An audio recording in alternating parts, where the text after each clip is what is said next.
1978 hasta la fecha, gira y saca discos casi sin descanso. Tras pasar por Tequila y Los Rodríguez, los tenemos por aquí. ¿Cómo estás, Ariel? Bienvenido. Muy bien, ¿qué tal? ¿Bien? ¿Todo bien? Muy bien, muchas gracias. Encantado de estar aquí. ¿Ganas de tocar?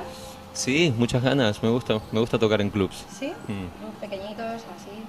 Clubs se nota que hay un pedigrí rockero y musical en este sitio, se respira eso. Tu último disco es Solo Rot, se llama Solo Rot, pero ¿por qué? ¿Cuál es el nombre, el motivo de este nombre? Porque no estás solo, te acompaña gente como por ejemplo Pereza. Bueno, me acompañan Rubén y Leiva, porque no vienen oficialmente como Pereza, en realidad no hay invitados estelares, y bueno, después de unas cuantas aventuras, como juntarme con los viejos Tequila, hacer un disco de duetos y tal, llevaba como 5 años sin hacer un disco mío, personal, y entonces fue como el nombre más obvio y casi más estúpido, pero fue pasando el tiempo y no hubo manera de mejorarlo. Se quedó con Solo Rot. Se fue quedando, fue como el nombre de la carpetita y finalmente no lo pienses dos veces. It's alright, como decía el viejo Boab. That's right. Solo Rot ha recibido muy buenas críticas, se te ha tachado, si se puede llamar así, como que sigues completamente fresco y con una actitud más rockera que nunca. ¿Cómo hace Ariel Rot después de 34 años, si me equivoco, encima de los escenarios para continuar tan fresco?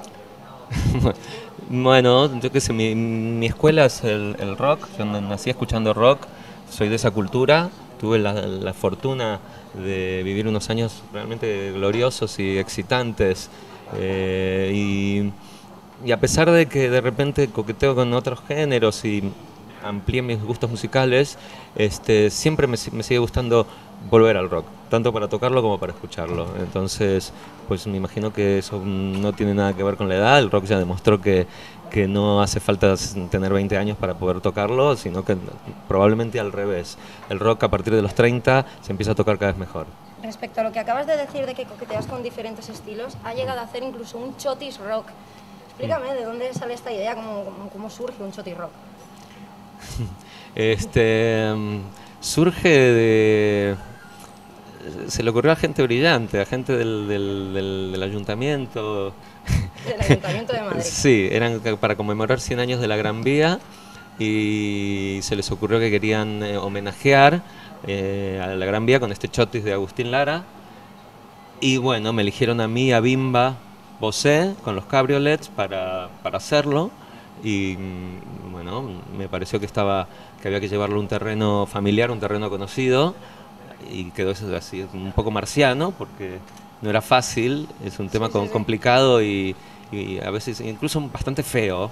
Feo, define su propia creación como fea. No, la de Agustín Lara, perdón, pero finalmente resultó. Resultó. Sí. ¿Conoces a Enrique Santos Discépolo, no? Seguro, como buen argentino, seguro que te gustará el tango.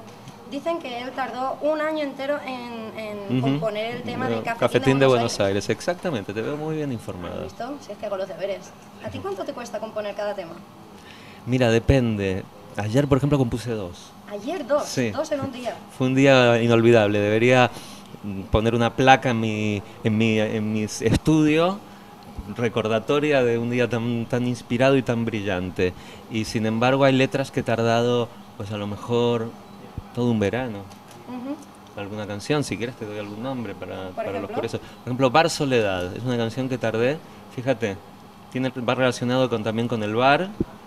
Obviamente, ni aunque esté 10 años escribiendo, podría acercarme a Discépolo. No es una cuestión de tiempo, sino de genialidad y de talento.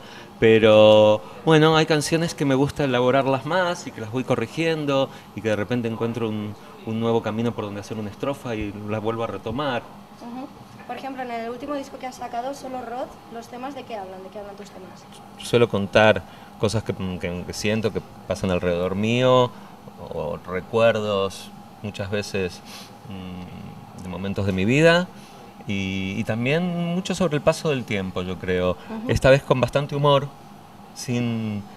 con ironía. Encontré ahí una beta humorística para hablar sobre los achaques de la victoria que es llegar a la edad que estoy llegando yo.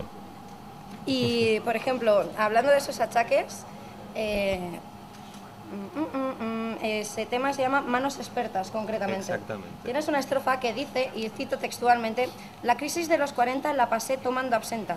¿Esto es verdad? ¿Es autobiográfico o simplemente te rimaba ahí y lo metiste? Es una metáfora, es una metáfora. Me dediqué a la absenta y a varios tipos de destilados, y varios tipos de sustancias, claro. O sea, que acabamos de descubrir cómo se conserva Ariel Roth. O sea, Walt Disney se conserva congelado y Ariel Roth en alcohol, ¿no? ¿Va por ahí la cosa? Bueno, más o menos. No, yo creo que lo que me funciona a mí es, digamos, la alternancia, por decirlo de alguna manera, ¿no? ¿Alternar tequila con cerveza? ¿O algo así? No, alternar la buena vida con la mala vida. La buena vida con la mala vida. Sí. Entonces, ni una cosa ni la otra, un poco de cada, ¿no? Y en su dosis justa.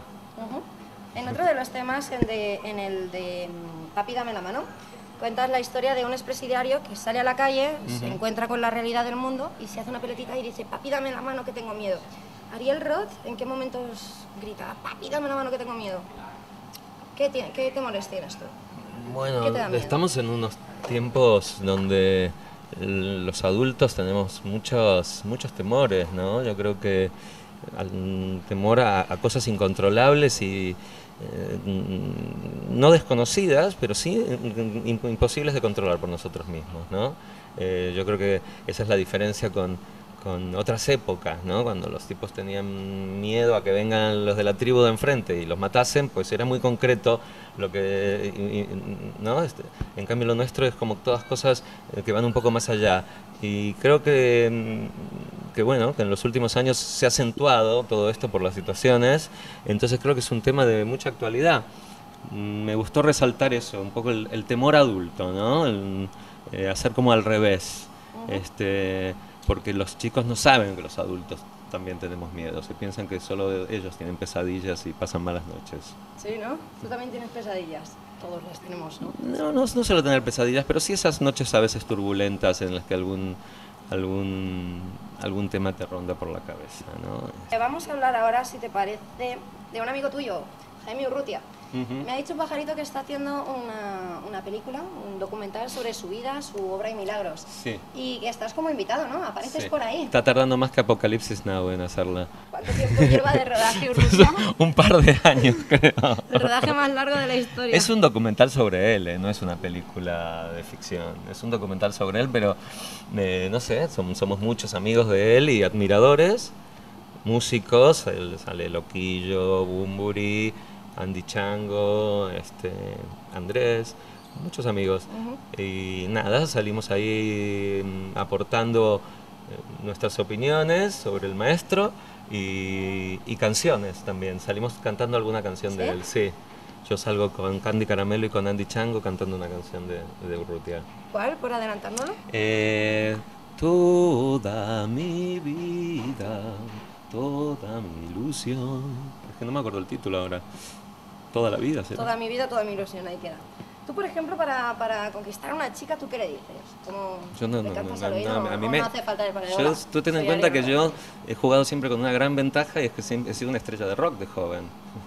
Entonces yo no tenía que conquistar a las chicas, yo no tenía que conquistar a las chicas me venían a conquistar a mí. Nunca. Y me sigo corriendo. Ni Viagra ni nada, ahí pelo me la sueltas sin anestesia. Claro, es que esa es, o sea, piensa que esa es la gran ventaja que tenemos los músicos de rock. Incluso hay tipos que no son músicos que se dedicaron a esta carrera básicamente por eso. Sí. E incluso triunfaron en la música. Sí, yo conozco muchos chavalines que del palo de yo quiero ser rockero para ligarme a todas. Bueno, pues o sea, les quiero decir la verdad, esto funciona. Funciona. El mito de sexo, drogas y rock and roll es verídico. Bueno, eso es otra cosa. Sexo sí que hay, por lo que me acabas de contar. No, se liga muchísimo encima del escenario. Sí, pero bueno, estábamos hablando de lo que es un poco la seducción y tal. Sexo, droga y rock and roll, a ciertas edades, cuanta más droga, menos sexo. Muy buena, muy buena. Chicos, para la crisis de los 40 esto va mal. ¿Y la crisis de los 50 cómo se pasa? ¿Cómo se puede? Ya no te importa más nada. Ya no te importa, ya te da igual. Pues aquí con amor, con humor y con manos expertas. Pues ya está, eso es todo, muy fácil, muy rápido. Muchas gracias, bien, ¿me falta? Adiós. Guapísima. Hola, soy Ariel Roth y les mando un saludo a toda la gente de Toma Nota. Hasta siempre.